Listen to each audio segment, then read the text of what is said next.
और हम पढ़ रहे थे गुट निरपेक्षता, जिसमें मैंने आपको ये बताया था कि गुट निरपेक्षता वह अवधारणा है जिसमें दूसरे विश्व युद्ध के बाद जब दुनिया दो महाशक्तियों के रूप में दो गुटों में बटी हुई थी, उस समय जो नव स्वतंत्र देश थे उनके लिए एक नया मंच, एक नया विकल्प कि वो ना इस गुट में मिले ना इस गुट में मिले, अपनी एक स्वतंत्र सोच के साथ एक नए गुट में सम्मिलित हो। ये जो नया विकल्प उपलब्ध हुआ यह गुट निरपेक्षता के नाम से जाना जाता है। नेहरू, नासिर और टिटो की इसमें महत्वपूर्ण भूमिका रही, जिन्होंने इस गुट निरपेक्ष आंदोलन को आगे बढ़ाने में योगदान दिया। हमने इसकी शुरुआत के बारे में देखा था और मैंने बताया कि आगे चल करके इसकी सदस्य संख्या 120 तक हो गई। 25 से जो शुरू हुआ वो कारवां 120 तक पहुंचा। तो अपने आप में बहुत बड़ी उपलब्धि गुट निरपेक्ष आंदोलन की ये है कि इसकी सदस्य संख्या में लगातार बढ़ोतरी होती गई और जो नव स्वतंत्र देश थे उनके लिए एक अच्छा विकल्प गुट निरपेक्ष आंदोलन ने दिया। सैनिक गुटों से अलग रहने का विकल्प, विश्व में दोनों ही महाशक्तियों का सहयोग प्राप्त करने का विकल्प, ये गुट निरपेक्षता के रूप में हमारे सामने आया। आज हमारे पढ़ने का विषय है गुट निरपेक्षता की उपलब्धियां। गुट निरपेक्षता ने कौन सी उपलब्धियां अर्जित की? तो जैसा मैंने अभी आपको बताया, सबसे बड़ी उपलब्धि तो इसकी यही है कि सदस्य संख्या लगातार बढ़ती गई और जो नए स्वतंत्र देश हैं उन्हें एक मंच प्रदान किया, उन्हें एक मौका प्रदान किया, उन्हें विकास के अवसर देने का कार्य इस गुट निरपेक्ष आंदोलन ने किया।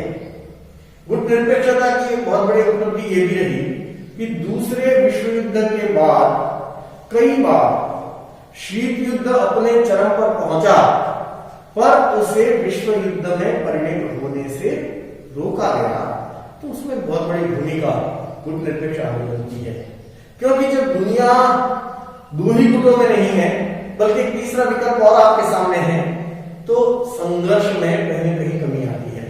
यदि दो ही गुट होते, दो ही विकल्प होते, तो किसी भी समय जो शीत युद्ध की चिंगारी है वो वास्तविक युद्ध में बदल सकती थी, पर उसे रोकने का काम, शीत युद्ध को वास्तविक युद्ध में परिणत होने से बचाने का काम इस गुट निरपेक्ष आंदोलन ने किया। तो इसकी एक बहुत बड़ी उपलब्धि कही जा सकती है। एक उपलब्धि इसकी ये भी है कि जो नव स्वतंत्र देश थे उनके आर्थिक विकास के लिए, उनके आर्थिक सहयोग के लिए इसने बहुत बड़ी भूमिका निभाई।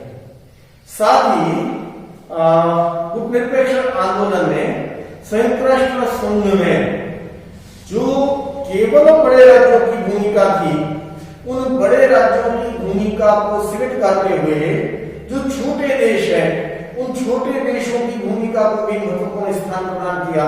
यानी महासभा की भूमिका को महत्वपूर्ण स्थान देने का कार्य गुट निरपेक्ष आंदोलन के माध्यम से हो पाया। तो संयुक्त राष्ट्र संघ के कार्यप्रणाली में बदलाव, छोटे राज्यों के हित में लाने का कार्य इस गुट निरपेक्ष आंदोलन ने किया। तो उस दृष्टि से भी इसका महत्व बना हुआ है और इसकी उपलब्धि कही जा सकती है। गुट निरपेक्ष आंदोलन की एक उपलब्धि ये भी है कि इसने विश्व को एक उन्मुक्त वातावरण प्रदान किया। विश्व के देश केवल दो महाशक्तियों के दबाव में जिए, अपनी एक स्वतंत्र सोच विकसित ना कर पाए, ऐसा ना हो। प्रत्येक राज्य अपनी स्वतंत्र सोच को विकसित कर सके और स्वतंत्र सोच के अनुसार आचरण करें, निर्णय लें। यह कार्य करने का, महत्वपूर्ण कार्य करने का यदि श्रेय किसी को जाता है तो इस गुट निरपेक्ष आंदोलन को जाता है। तो इस आधार पर भी गुट निरपेक्षता की उपलब्धि हम कर सकते हैं। दुनिया में बहुत से संघर्ष थे, तो उन संघर्षों को टालने में, चाहे वो कोरिया विवाद हो या अन्य विवाद हो, तो उन विवादों को टालने में भी गुट निरपेक्ष आंदोलन की सक्रिय भूमिका कही जा सकती है। शस्त्र युद्ध में शीत युद्ध को परिणत होने से रोकना, यह भी इसकी महत्वपूर्ण भूमिका है। शीत युद्ध को नितांत की स्थिति में लाना, यह भी इसकी उपलब्धि कही जा सकती है। गुट निरपेक्षता की उपलब्धि आर्थिक विकास, आर्थिक सहयोग के लिए है और खास करके 90 के दशक के बाद जब खुली अर्थव्यवस्था का काल आया तो उसमें भी आर्थिक सहयोग और आर्थिक विकास सदस्य देशों के बीच में हो, उसमें भी इसकी उपलब्धि महत्वपूर्ण रही है। पर्यावरण संरक्षण के संदर्भ में, मानव अधिकारों की रक्षा के लिए, आतंकवाद से संघर्ष के लिए, अस्त्र शस्त्र विहीन समाज के लिए जो कार्य गुटनिरपेक्ष आंदोलन ने किए वो भी कम कार्य नहीं किए जा सकते। यहां तक कि अभी हाल ही में जो कोविड-19 आया है उससे मुक्ति प्राप्त करने के लिए मिलकर के संघर्ष करें, मिलकर के सहयोग करें, अपने अनुभवों को बांटें, इसमें भी गुटनिरपेक्ष आंदोलन की अपनी भूमिका है। तो ये भी एक बहुत बड़ी उपलब्धि गुटनिरपेक्ष आंदोलन की कही जा सकती है कि कोविड-19 से लड़ने के लिए सदस्य देशों के बीच में सहयोग प्रदान करना, ये भी इसकी भूमिका है। पर्यावरण संरक्षण के लिए भी इसकी महत्वपूर्ण भूमिका है। तो ये कुछ उपलब्धियां हैं, कुछ महत्वपूर्ण कार्य हैं, महत्वपूर्ण बातें हैं जो मैंने आपको बताई।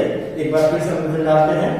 सबसे पहले गुटनिरपेक्षता को दोनों गुटों द्वारा मान्यता देना, ये बहुत बड़ी उपलब्धि है, क्योंकि जब गुटनिरपेक्ष आंदोलन शुरू हुआ तो दोनों ही महाशक्तियों ने इसे संदेह की नजर से देखा और धीरे धीरे दोनों ही महाशक्तियों ने इसे मान्यता देना शुरू कर दिया। 1956 के बाद तो सोवियत संघ ने भी इसे मान्यता देना शुरू कर दिया।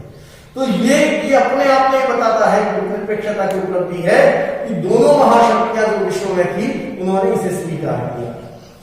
फिर विश्व राजनीति में संघर्षों को टाला, चाहे बर्लिन एयरलिफ्ट हो या कोरियाई युद्ध हो, इंडो चीनी संघर्ष, चीनी तटवर्ती द्वीप समूह से संबंधित विवाद 1955 तथा स्वेज युद्ध 1956 जैसे संकटों के समय न्यायोचित और त्वरित समाधान का आग्रह गुटनिरपेक्ष आंदोलन ने किया और उसके कारण भी संघर्ष का।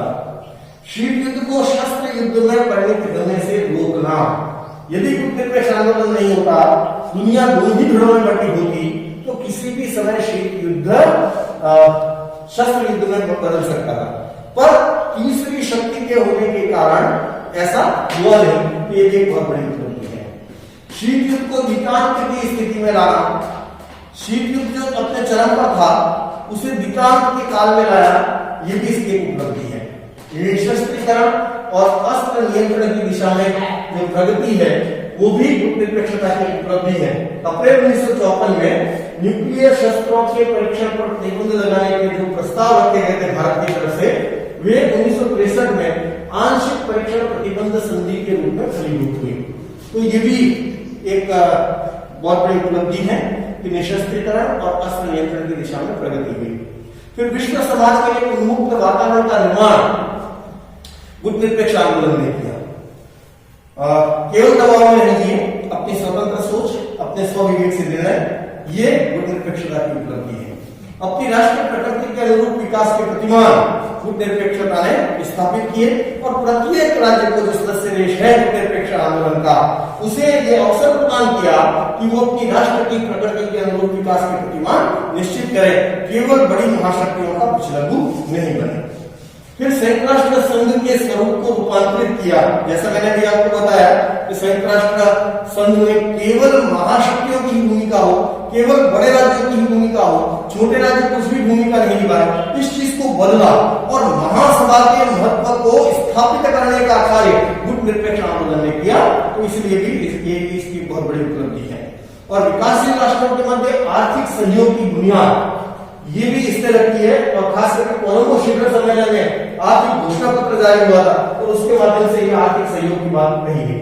फिर नई अंतरराष्ट्रीय अर्थव्यवस्था की जो मांग है उसके अनुरूप उसे भी गुटनिरपेक्ष आंदोलन ने स्थापित किया। ये भी एक बहुत बड़ी उपलब्धि है। और इसके अलावा उपलब्धियों में मैंने आपको बताया पर्यावरण संरक्षण, मानव अधिकार की रक्षा, आतंकवाद का खात्मा करना और अभी जो कोविड-19 चल रहा है उससे मुक्ति प्राप्त करना, तो ये सारी गुटनिरपेक्ष आंदोलन की उपलब्धियां हैं।